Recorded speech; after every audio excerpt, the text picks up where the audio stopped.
Shavua Tov, Shavua Tov לכולם, ערב טוב, Baruch Hashem, nous venons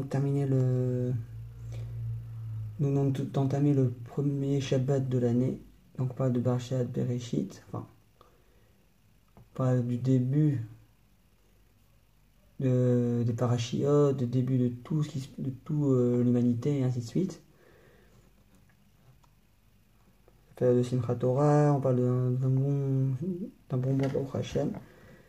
Nous sommes la veille du Chavtet Betishrei. Aujourd'hui, c'est la Iloula de Shimon HaTzadik, qui a vécu à l'époque de la montée de Ezra et Nehemia. Il était le dernier membre de la grande assemblée, celle qui assemblait Ezra, Nehemia, Mordechai, Daniel, encore un grand nombre de personnes. Et il a été Kohen Gadol pendant 40 ans. Il y aurait des histoires connues de lui, comme quoi il aurait rencontré Alexandre le Grand, il y aurait eu beaucoup de choses entre temps. C'est aussi la Iloula de Rabbi Israël Don Abravanel, qui était un grand commentateur de la Torah, qui a vécu à l'époque de l'Espagne, durant la période des Rishonim, quelque temps pendant la période de l'Inquisition, si je ne me trompe pas. Et par le srout de ces deux tzadikim, qu'Hachem envoie la réfoua shelema pour tous les malades, les blessés, et ainsi de suite. Qu'Hachem envoie aussi un grand zivoug agoun pour tous les célibataires et divorcés. Qu'Hachem envoie aussi une grande aslaha pour nos chayalim, pour tous ceux qui nous protègent dans toutes les remparts d'Israël, et même pour ceux qui protègent chaque juif qui se trouve dans le monde entier. Et aussi qu'Hachem envoie dans l'immédiat, le Mashiach, avec la construction du Beth Amikdash, qui est tout ça dans l'immédiat, parce que ça devient réellement urgent. Même si on sait que le temps de la Géoula est considéré comme une suite de petites moments difficiles, ça c'est compliqué. Bézat Hachem, que cela vienne dans l'immédiat, que Mashiach vienne maintenant. Nous allons continuer la chaîne de cours que nous avons sur les mois et les tribus qui leur ont été attribuées.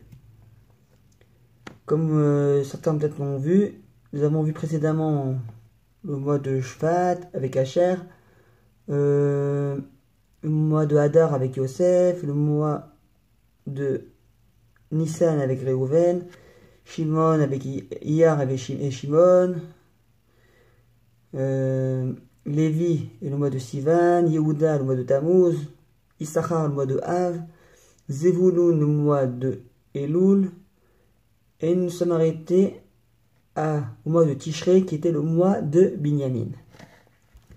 Bien entendu, tout ce que je vous dis par rapport au Mazalot, à ces mois-là, sont référencés dans le Zohar HaKadosh. Pour plus de références, vous pouvez aller voir dans les vidéos du Rav David Witou, les vidéos sur les Mazalot. Tout ce qui est dit sur les mois sont dits dans ces cours. Voilà. Donc, comme nous avons vu le mois de Tishrei précédemment, donc nous allons entrer dans le mois de Cheshvan. Un mois qui, d'après la majorité des gens, est un mois assez rasratique, comme disent les Tunisiens. Mais parce que c'est un mois où il n'y a pas d'événements joyeux, il n'y a pas de fête comme tout le mois de Tishrei ou Hanouka pour le mois de Kislev, il n'y a pas un événement particulièrement joyeux. Et pourtant, c'est un mois qui est quand même assez important. On va le voir tout de suite. Déjà, on va parler de la tribu qui a hérité du mois de Cheshvan, toujours selon le Zohar HaKadosh. Donc cette tribu-là est la tribu de Dan. Vous savez que ça la fout mal parce que c'est quelqu'un qui s'appelle Dan qui fait le cours, mais bon, faut pas s'attarder là-dessus. Et la question se pose, quel est le lien entre le mois de Cheshvan et la tribu de Dan? On va voir plus tard, enfin dans la suite du cours, que les deux ont un lien en commun. Déjà, il faut savoir que le mois de Cheshvan est un mois qui est lié à la collectivité. On va voir ça tout de suite. Pourquoi? On voit ça que c'est quelque chose qui est lié au Israël et tout ça. Alors que, comme on l'a dit précédemment, c'est pas un mois où il y a quelque chose de spécial, il n'y a rien, c'est un mois vide. Et pourtant, on va dans la Masechet Taranit du Talmud de Babli, Zayin Amud Aleph, on mentionne Amar Rabbi Abahu Gadol Yamageshamim Itchiat Ametim Deilu Itchiat Ametim Natzadikim Veilu Geshamim Ben Natzadikim Ben la Reshaim. Je traduis.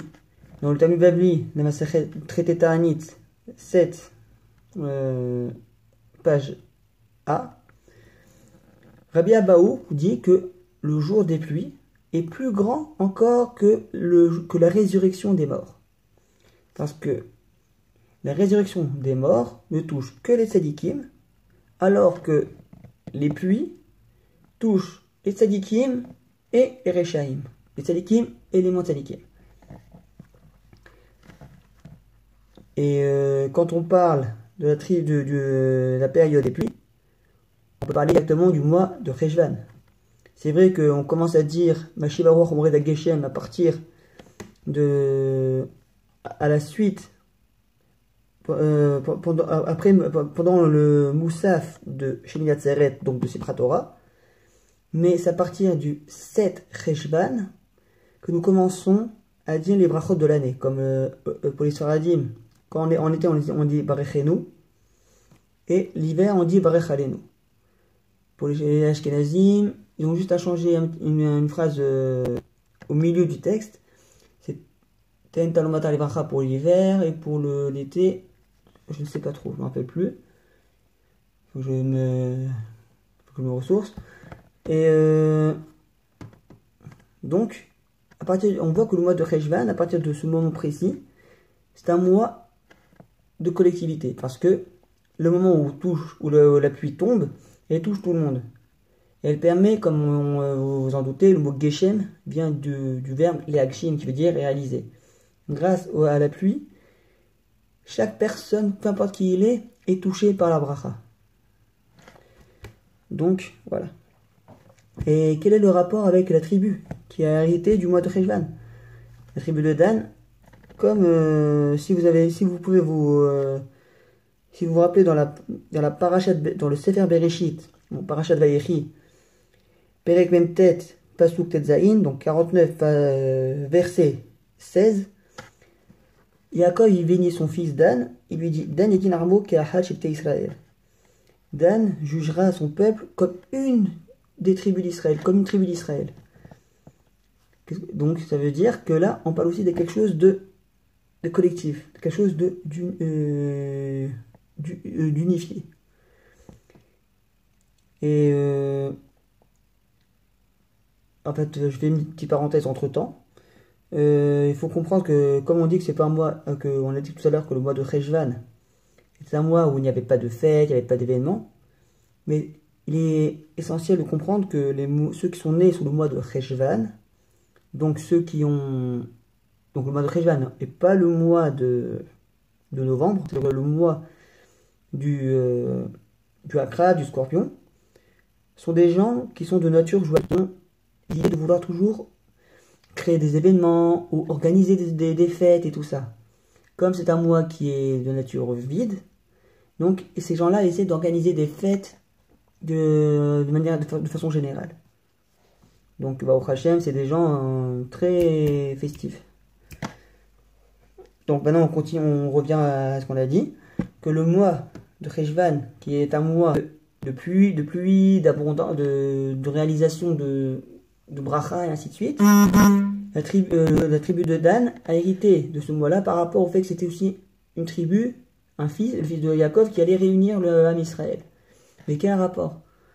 Tout le monde sait que la personne qui va réunir le Ham Israël est le Machar ben David, qui, d'après tout le monde, est un descendant de Yehuda, logiquement. Mais il y a un commentaire qui s'appelle Dan Gourarié, qui explique que, justement, le Mashiach ben David, c'est vrai que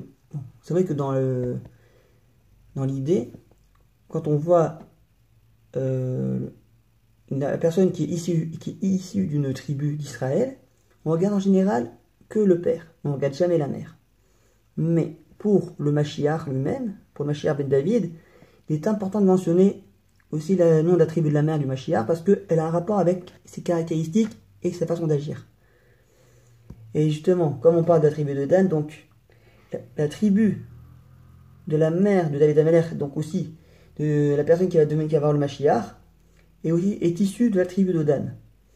Si vous voulez, il y a plein de références. Vous pouvez voir dans les Sidurim, dans le Parashat Anisiim, après quand on voit les Korbanot, quand la tribu de Dan a donné son Korban, à la fin, il y a un deuxième passage où ils disent que la tribu, ils parlent de la mère de David Amelech qui serait issue de la tribu de Dan. Et vous avez encore le Midrash Tanhuma, vous avez encore plein de références entre Boaz et Manoar, qui étaient des tribus de Yehuda et de Dan qui étaient associées ensemble. Vous avez Betzalel, qui était la tribu de Yehuda, avec Aholiav, qui ont construit à eux deux le Mishkan. Vous avez Shlomo Amelech et Hiram, qui étaient la tribu de Yehuda et la tribu de Dan par sa mère, et ainsi de suite. Il y avait plein d'idées comme ça.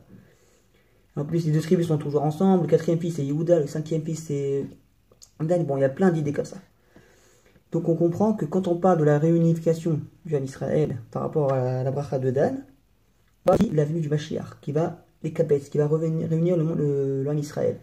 Comme le mentionne le Mishneh Torah du Rambam, qui dit que justement qu'il va réunifier tout l'Ham Israël en le ramenant sur sa terre. Donc vous avez compris. Maintenant on va récapituler. Le mois de Cheshvan est un mois de collectivité. Grâce au fait que c'est le mois où la pluie commence à tomber en son temps, par rapport à la bracha qu'on dit, Barech Alenu ou Barech Tetalomata le bracha. Ensuite, la tribu de Dan touche aussi à la collectivité grâce à la bracha que Yaakov lui donna. Et aussi par le commentaire que le Dan Gourari a mentionné il y a un petit moment, qui fait référence au Mashiach ben David, qui regroupera à lui seul tout le peuple d'Israël dans son entité. Le tzaddik avec le rachat. Comme on l'a dit, la pluie touche tout le monde, comme les tzaddikim, comme les rishaïm. Ce que l'on peut apprendre de ce mois-là, c'est que chaque juif, quel qu'il soit, tzaddik, benoni ou rachat, un benoni c'est quelqu'un qui est entre les deux, qui n'est ni tzaddik ni rachat, fait partie du Ham Israël. D'où les initiales de ces trois mots-là, tzaddik, benoni, rachat. Tzadik, Bet, Resh, ça fait le mot Tzibour, qui veut dire l'assemblée. Car chacun peut devenir l'autre grâce ou à cause des tentations. Une bonne tentation, quelqu'un qui va vouloir te tenter pour vouloir étudier la Torah, pour vouloir aller faire des masim tovim, pour pouvoir aider une personne, tout ça, c'est des bonnes tentations. Il y a aussi c'est une bonne tentation. Et il y a aussi les mauvaises tentations, comme quelqu'un qui va aller t'amener en, je sais pas moi, dans un endroit malfamé, ou des endroits où tu risques de risquer ta vie, c'est des choses qui sont dangereuses pour ça. C'est des mauvaises tentations. Et aussi tout le monde, au Hachem, peut devenir tzaddik. On peut voir ça par rapport à la génération où Shlomo était roi, le roi Shlomo à la Shalom, il était roi. Pendant la période, une bonne période où il avait construit le Beth Amikdash, même pendant une bonne période, il n'y avait personne dans sa cour et dans les environs qui n'avait fauté. Mais c'était même la période la plus heureuse de tous les temps parce que c'était un moment où il n'y avait pas de guerre entre eux. Donc on pouvait prouver qu'à ce moment-là, et donc tout le monde dans ce moment était au niveau de tzaddik. Donc ça prouve que chaque personne peut le devenir. Bien entendu, de nos jours, ce n'est pas qu'un travail facile. Bien sûr, il faut travailler, il faut vraiment se taper, il faut réussir, Bezrat Hashem. C'est un travail non-stop. Car on sait tous très bien que l'essentiel d'un travail, ce n'est pas le résultat qui compte, c'est l'effort que tu as fait pour y parvenir. Et c'est pour ça qu'on parle d'un travail collectif. Un travail où on arrive à travailler avec des personnes qu'on a du mal à supporter, ça arrive.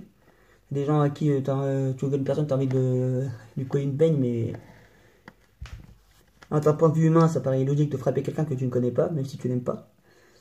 Mais l'idée, c'est de savoir s'entraider même avec des personnes que l'on n'apprécie pas. C'est d'ailleurs une des raisons pourquoi il y a tellement de divergences dans le Ham Israël. Vous savez, il y a le Tzadi, il y a des divergences comme le Haredi, Dati Leumi, tous ces chitotes là. Comme le Rav Mordechai Yehudi l'a dit, j'ai entendu de la bouche de Rav Shriki, qui dit chitot, otiot, shtuyot.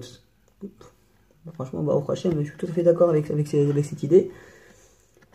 Parce que on voit que mais d'un côté, c'est pas mal, parce que chacun a une façon de voir les choses, et chaque chose apporte quelque chose de nouveau, quelque chose qui permet d'enrichir le Ham Israël, d'enrichir l'idée de faire partie du Ham Israël. C'est important de mentionner ça parce que ça fait partie de notre être. On va terminer avec une petite anecdote, et après je vous laisse. Il y a une histoire que j'entends, je ne sais plus où je l'avais lu cette histoire, il faut que je retrouve la source. Que un jour il y avait un avrer, quelqu'un qui étudie dans le Yeshiva, est parti poser la question au Chavetz Chaim. Il lui a posé la question suivante. Si le Ham Israël est censé être uni, parce que nous sommes censés être collectivité, nous sommes censés être avec des gens ensemble et tout ça, si nous sommes censés être unis, pourquoi il y a tellement de divergences? Il y a des tzadiki, il y a des séfaradim, ashkenazim, sfard, il y a des Edut HaMizrach, Temani. Pourquoi il y a tellement de divergences? Des chassidim,